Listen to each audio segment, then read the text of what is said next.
Founder, Mr. Shiv Nadar, Chancellor, Vice Chancellor, Ms. Vanita Narayan, distinguished guests, faculty, parents, and students. Thank you very much for inviting me to speak here today. And first of all, my congratulations to all of you who are receiving degrees today.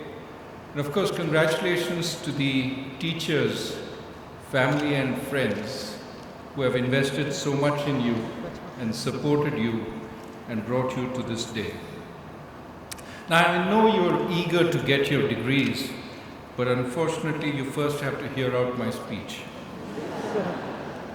Convocation speeches are meant to give you one last set of issues to ponder on before you're let loose on the world.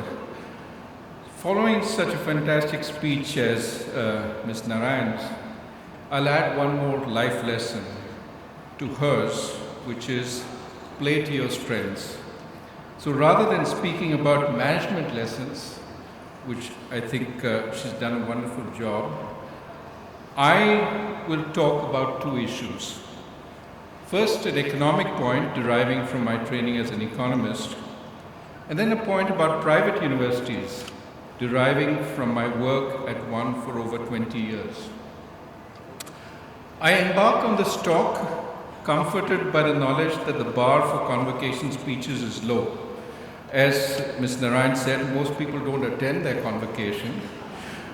But even if you attend, if you remember a word I say a few years from now, I will have surpassed the average convocation speaker. Most people don't remember who spoke at their convocation, let alone what they said. So first, the economic point, and to all the TV cameras out there, it's not about interest rates. In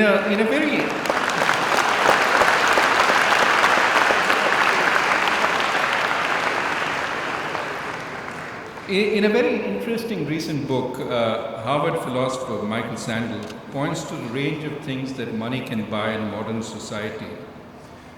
And he seems angry at the growing dominance of the market. He worries about the corrupting nature of some exchanges as they're monetized, but also questions their effectiveness, and I think questions very effectively. For instance, do kids really develop a love of reading if they're bribed to read books? He's also concerned about unequal access to money, which makes trades using money inherently unequal. More generally, Sandel fears that the expansion of anonymous monetary exchange breaks down social cohesion and argues for reducing money's role in society. Now, concerns that he's expressed have been expressed time and again over history, but he offers a number of interesting new examples, and I want to pose a couple to you to reflect on. For instance, some companies, certainly not IBM, pay the unemployed to stand in line for free public tickets to congressional hearings in the United States. You know, Congress has hearings, people go and testify before them, their tickets to those hearings, they're given away on a first-come, first-served basis. People pay them to stand in line. Then they sell the tickets to lobbyists and corporate lawyers who have a business interest in the hearing but are too busy to stand in line. Now, clearly, public hearings are an important element of participatory democracy. All citizens should have equal access. So selling access seems to be a perversion of democratic principles, and he makes this point repeatedly. But is it? The fundamental problem here is scarcity. We cannot accommodate everyone in the room who might have an interest in a particularly important hearing. So we have to sell entry. We can either allow people to use their time to bid for seats. The one who stands the longest and therefore spends the most time wins the seat. Or we can auction the seats for money. The former seems fairer because all citizens seemingly start with equal endowments of time. We all start with 24 hours in a day. and therefore it seems the right thing to do. But is it? Do we all start with 24 hours in a day? How about a single mother with a high-pressure job and 3 young children? Is she as equally endowed as you will be once you finished your degree and are on summer vacation? I presume you get a little bit of vacation before going for a job. Are you in the same position? And is society better off if she, the chief legal counsel in a large corporation, spends much of her time standing in line for a hearing? So, whether it's better to sell entry tickets for time or for money, thus depends on what we hope to achieve as a society. If we want to increase society's productive efficiency, people's willingness to pay for tickets with money is a reasonable indicator of how much they will gain if they have access to the hearing. Auctioning seats for money makes sense then. The lawyer contributes more to society by preparing briefs than standing in line. On the other hand, if it's important that young, impressionable citizens see how the democracy works, if it's important that we build social solidarity by making corporate executives stand in line with jobless teenagers, perhaps we should force people to bid with their time by standing in line and make entry tickets non-transferable. And if we think both objectives should play some role, perhaps we should turn a blind eye to some operators hiring those with spare time to stand in line in lieu of busy lawyers, so long as they don't corner all the seats. Let me take another example, the sale of human organs. Another example that Sandel worries about. Something seems wrong when a lung or a kidney is sold for money. It happens in our society, as we know. However, we celebrate the kindness of a stranger who donates a kidney to a young child. So clearly it's not the transfer of the organ itself that outrages us. We don't think the donor is misinformed about the value of their kidney or is being fooled into parting with it. Nor do I think we have scruples nor do I think we have concerns about the scruples of the person selling the organ. After all, they're parting with something that is very dear to them, and what they're doing is irreversible. So they're parting with something that most of us would not want to part with at the price that they're being offered. So why are we so uncomfortable with this sale? I think part of our discomfort with the sale of organs and why it's banned in a number of countries has to do with the circumstances in which the transaction takes place. What kind of society do we live in if people have to sell their organs to survive? Of course, a ban on organ sales may make us feel better, but we must also ask, does it really make society better off? Possibly, if the ban makes society work harder to make sure people are never driven into the circumstances that would force them to contemplate a sale. If we can help people and help them not get into this situation. But possibly the ban makes things worse if it allows society to turn its back on the underlying problem, either moving the trade underground or forcing people in those circumstances to resort to worse remedies. I also think part of our unease with these kinds of exchanges is that it is perceived as an unequal exchange. The seller is giving up a part of her body in an irreversible transaction. The buyer is giving up only money, perhaps earned on a lucky stock trade, through corruption, or through an overpaid job. If that money was earned by selling a portion of a lung, or by painful savings accumulated after years of backbreaking work, we might consider the exchange more equal. But the central virtue of money is precisely its anonymity. We need know nothing about the rupee we get to be able to use it.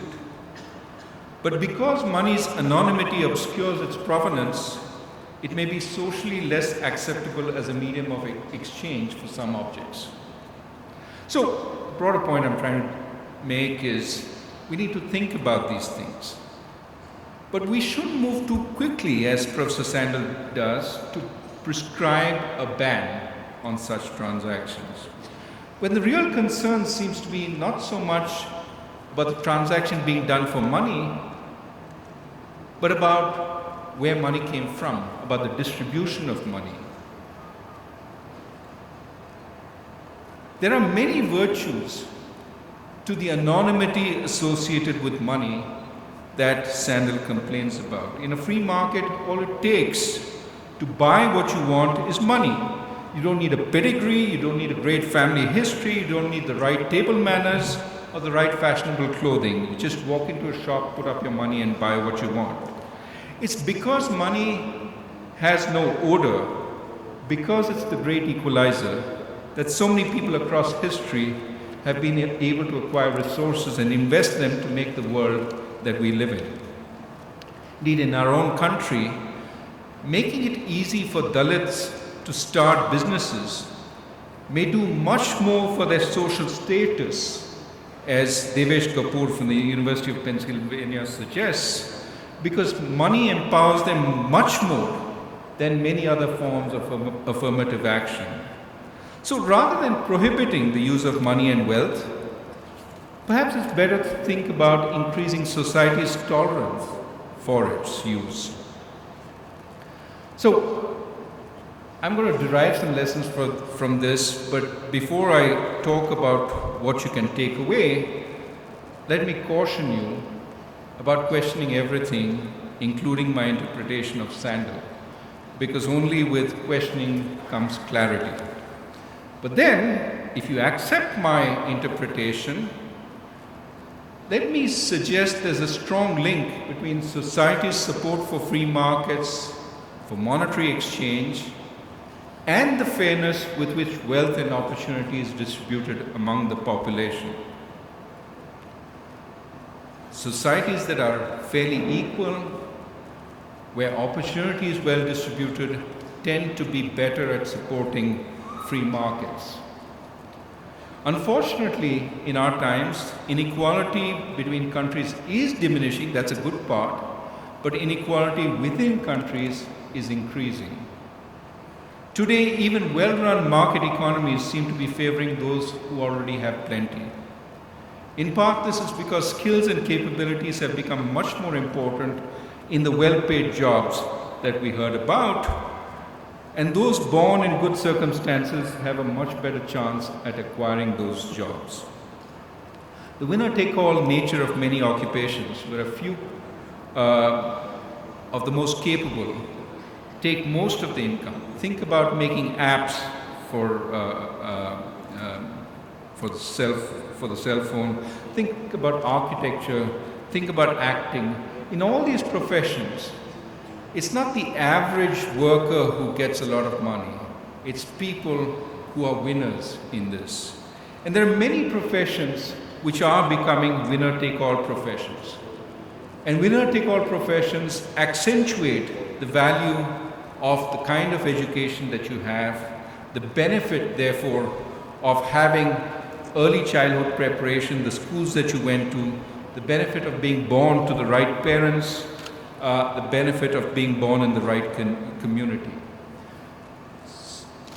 Income inequality is on the rise, and we need to think about how to improve distribution, how to restore faith in markets, and this is something that Vanita also talked about. I think the answer to this is universities like this. We have to work to provide more effective access to quality schooling and healthcare for all.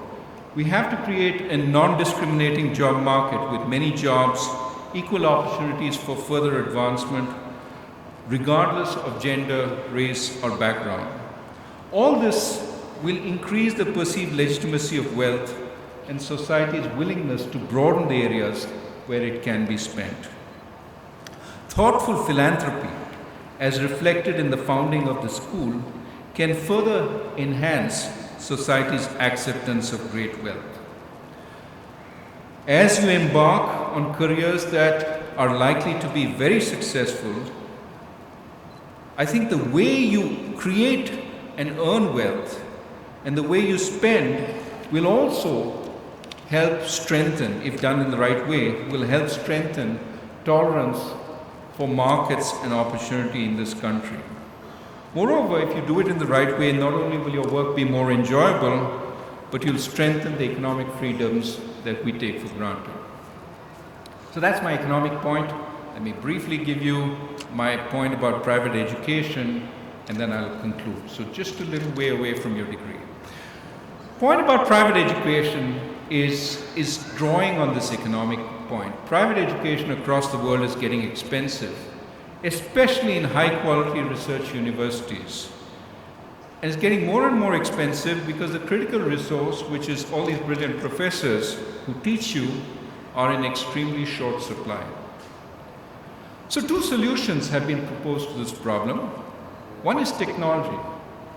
Why not have the best professors beam lectures at thousands of students over the net, the MOOC option? Problem is that while such classes seem theoretically very attractive, completion rates are abysmal in the classes that have taken off so far. Perhaps many of us who take such courses don't finish them for the same reasons we don't take a course syllabus here, go to the library, read all the books that are required, and come back and write the exam. There simply are too many distractions in life to be able to do this with discipline. Similarly, too many distractions to be able to complete a course on the internet.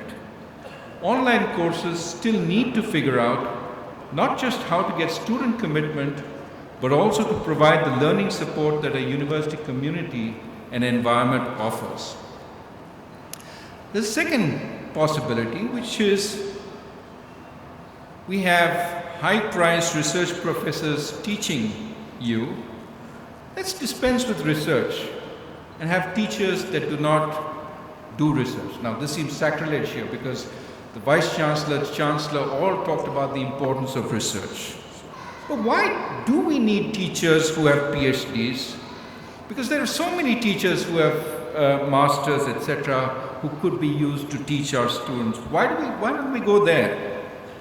Well, it turns out in a fairly competitive market like the United States, students prefer to get degrees from research universities, even though there's so many teaching colleges available, and even though they're going for their undergraduate where students do little research.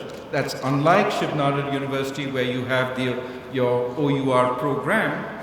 Many undergrad universities, they don't do research, and yet they prefer going to a research university. Let me conjecture why. It's not that research professors know more about the basic material that has to be taught. We're often working on arcane issues where we're very far from the basic textbooks. Neither does research necessarily make you a good teacher. Sometimes understanding the material at a really deep level makes the basic stuff much more difficult to explain. We don't understand really well what you don't know if we know too much. So I do think there's another explanation, however, which is that good research requires curiosity. Almost all researchers remain curious through their lives and constantly update their teaching material to reflect developments in the field. So I would conjecture, though I have no proof, this is why teaching at research universities is on average, again, this is on average, not a blanket statement, is on average preferred to teaching at teaching colleges. You're taught much more up-to-date, challenging material in the research university. Bottom line is that I don't see an easy answer to bringing down the cost of education at high-quality research universities. They will remain expensive for a while until certainly we learn to combine technology and people better. And therefore, given my first point that we need to make access to such high-quality education much wider, much more freely available, we have to find other ways to make degrees affordable.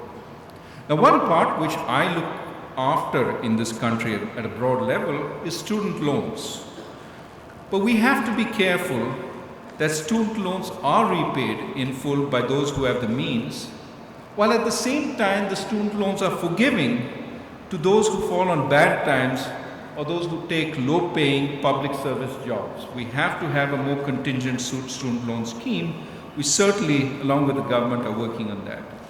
But we also have to make sure that unscrupulous schools do not prey on uninformed students, leaving them with high debt and useless degrees. There's a student loan problem in the United States. We shouldn't recreate the same problem in India. A second part of the solution is what drives this school, philanthropy, not just by the founders, but by successful students from a university. Giving back to the university is a way of subsidizing the costs of future generations, acknowledging the subsidies you received from the founders when you got your degree. I hope we develop a strong culture of alumni giving in India. Now, that concludes my second point, which means I'm winding up for the end. You have been very patiently listening to me. Let me therefore conclude. India is changing. I talk about India's growth as I have no problem with India's growth. It's great. Could be better. And that's my point. I think the best is yet to come. I think India, the best is yet to come. You will be part of that best. You will help.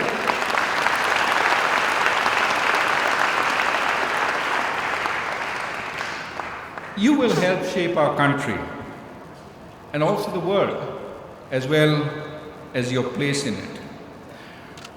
By all means, set yourself ambitious goals, but remember, as your teachers have already told you, and as our culture suggests, the achievement of narrow personal goals, greater wealth, rapid promotion, or increasing fame rarely brings you anything other than brief pleasure.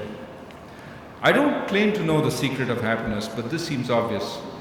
If you like the journey, if you get pleasure from the work you do, it matters far less when, or indeed whether, you reach the destination. You have far more control over the journey you choose, as Ms. Narayan also told you. And often the most enjoyable journeys are those where your goals are broader and where you take others with you, especially others who could not make it without your help. In doing so, you'll make this world a better and a more stable place. Thank you. I wish you good luck in your future endeavors. I hope that